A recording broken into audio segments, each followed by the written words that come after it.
Ayrılık yollarım bağlayar. Bugünüm men bilen asmanım ağlayar. Ayrılık yollarım bağlayar. Bugünüm men bilen asmanım ağlayar. Bilmedim bu yüreğim bu derdi çeker mi? Bağıtlı güllerim kaydıp gelir mi? Vah bilmedim yüreğim bu derdi çeker mi? Bağıtlı güllerim kaydıp gelir mi? Ayrılık yollarım bağlayar. Bugünüm men bilen asmanım ağlayar.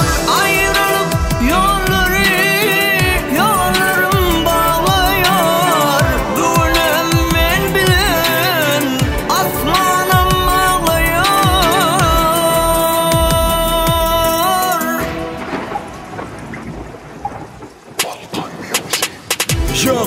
Yok senin hiç dönmerin.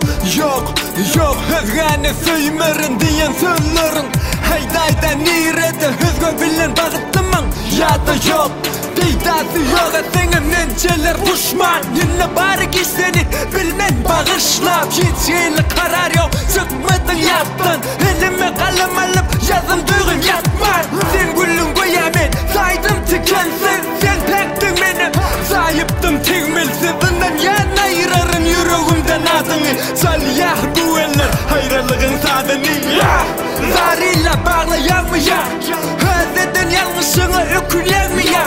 Şimdi sen bana asla gerek gel değilsemem yüreğim olsa besin. Özün anlaşan diye.